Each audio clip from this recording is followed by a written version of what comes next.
বর্ণাঢ্য কুচকাওয়াজে স্বাধীনতা উদযাপন, রাষ্ট্রপতি চুপ্পু সহ উপস্থিত প্রধানমন্ত্রী তারেক রহমান। দৌলতিয়া ঘাটে বাস ডুবির ঘটনায় পৃথক 2 তদন্ত কমিটি গঠন, ফেঁসে যাচ্ছেন যারা।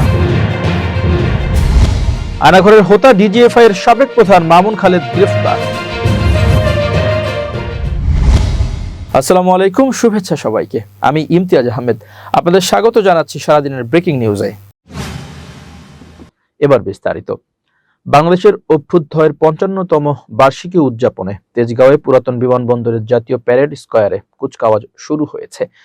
বৃহস্পতিবার স্বাধীনতা ও জাতীয় দিবসের কুচকাওয়াজে উপস্থিত হয়ে সালাম গ্রহণ করেন রাষ্ট্রপতি মোহাম্মদ শাহাবুদ্দিন। প্রধানমন্ত্রী তারেক রহমান ছাড়াও অনুষ্ঠানে উপস্থিত রয়েছেন 3 বাহিনীর প্রধান, মন্ত্রিপরিষদের সদস্য, সরকারের ঊর্ধ্বতন কর্মকর্তা এবং বিভিন্ন দেশের রাষ্ট্রদূত সহ দেশ বিদেশি অতিথিরা। মুক্তিযুদ্ধ বিষয়ক মন্ত্রণালয়ের নির্দেশনায় সশস্ত্র বাহিনী বিভাগের তত্ত্বাবধানে এবং 9ম পদাতিক ডিভিশনের ব্যবস্থাপনায় জাতীয় প্যারেড স্কয়ারে আয়োজিত হয়েছে এই কুচকাওয়াজ।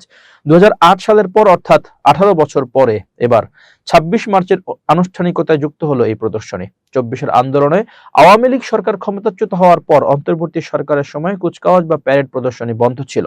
তবে 16 ডিসেম্বর বিজয় দিবস উদযাপনে এ আয়োজন থাকতো।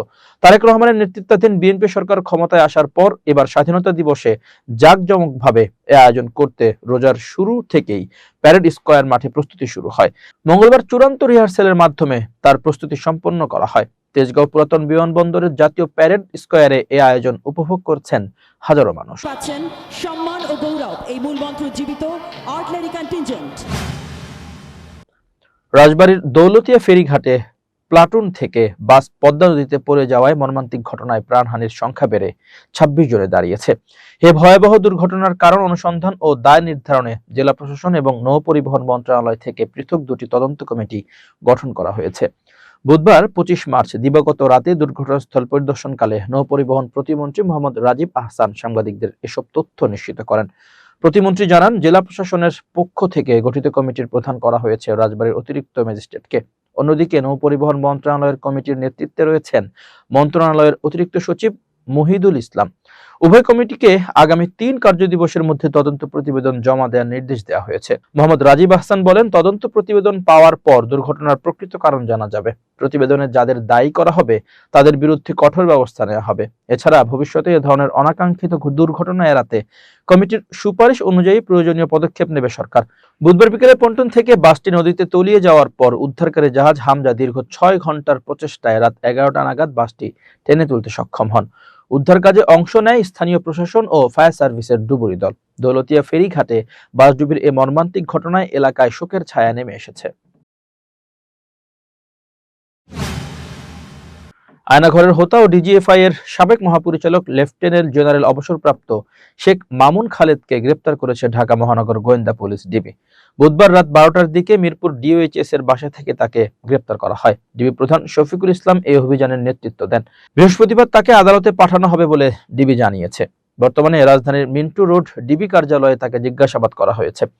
ডিবি জানায়, শেখ মামুন খালেদের বিরুদ্ধে একাধিক মামলা রয়েছে। বিগত শেখ হাসিনা সরকারের আমলে ডিজিএফআই কে রাজনৈতিক কাজে সম্পৃক্ত করা, জঙ্গি নাটকের প্রবক্তা, দুর্নীতির মাধ্যমে জলসুরি আবাসনের শত কোটি টাকা আত্মসাতের অভিযোগ রয়েছে তার বিরুদ্ধে। শেখ হাসিনার শাসন আমলে 2011 থেকে 2013 সাল পর্যন্ত প্রতিরক্ষা গোয়েন্দা মহাপরিদপ্তর ডিজিএফআই এর সাবেক মহাপরিচালক ছিলেন মামুন খালেদ। ডিজিএফআই এর আয়নাঘরের হোতা বলে পরিচিত রয়েছে তার। এছাড়াও সজীব ওয়াজেদ জয়ের ক্ষমতা অপব্যবহার করে হাজার কোটি টাকা অবৈধভাবে সম্পদের মালিক হয়েছেন বলেও তার বিরুদ্ধে অভিযোগ আছে। শুধু তাই নয়, শতাধিক সেনা কর্মকর্তাকে জঙ্গি নাম দিয়ে রাজনৈতিক কারণে চাকরিচ্যুতি সহ জেল হাজতে পাঠায় এই সাবেক কর্মকর্তা। 2012 সালে মেজর জিয়াকে গুম করে এই মামুন খালেদ। জানা গেছে, বেগম খালেদা জিয়াকে বাড়ি থেকে উচ্ছেদের অন্যতম হোতাও ছিলেন তিনি।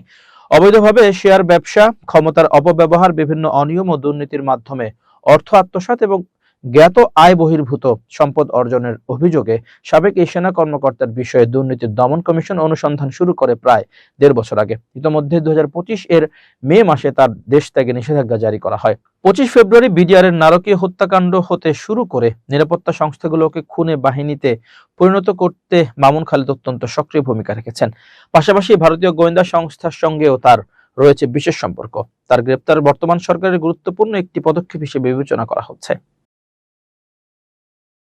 এই ছিল সারাদিনের ব্রেকিং নিউজ। এখানেই পাবেন দিনের সবচেয়ে আলোচিত সংবাদ, সমসাময়িক ঘটনা আর তার বিশ্লেষণ। আমরা চেষ্টা করি আপনাদের কাছে সত্য, নিরপেক্ষ ও নির্ভরযোগ্য খবর পৌঁছে দিতে। সত্য ও নিরপেক্ষ খবরের জন্য চ্যানেলটি সাবস্ক্রাইব করুন।